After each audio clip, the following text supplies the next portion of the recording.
At just 5 feet 4 inches tall and only 100 pounds, a pygmy as one political foe described him, President James Madison is a slight man, but he is also the towering intellect among the founding fathers and the architect of the Constitution. Madison is a complex guy. He is not very impressive physically. Short, he's known as Little Jemmy, but he's got a giant of a brain. This is really one of the most brilliant men on the stage in America at the time. But if you met him, you would think, kind of a cold fish.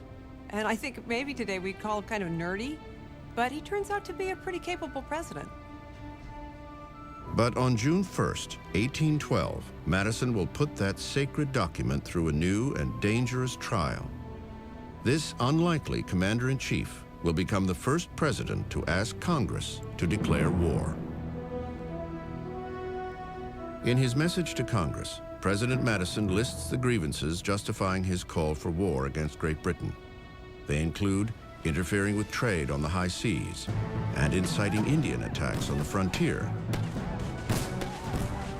But the issue that stirs the most outrage tops Madison's list.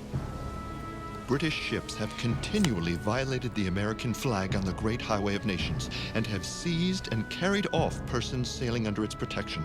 They spill American blood within the waters under our territorial control. But not everyone joins the battle cry of the war hawks.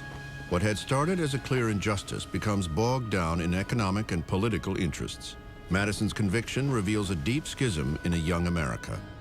Regions with conflicting interests are about to line up on both sides of the issue, with Madison caught in the crosshairs. Madison thought that the main political problem was the opposition to the war in New England. New England opposed the war as they had opposed all of the commercial restrictions that had gone on for 5 or 10 years because they were especially harmful to it economically. Congressmen from New England and members of the opposition Federalist Party argue that this war would threaten their seaport-based livelihood. They accuse the president of embroiling the U.S. in a pointless and costly conflict. Despite the chaos that grips Washington, on June 18, 1812, Congress acts on the president's request. Every Federalist casts a nay vote, but Mr. Madison gets his war. For many, it still remains an unpopular cause. Days later, demonstrators clash in the streets of Baltimore.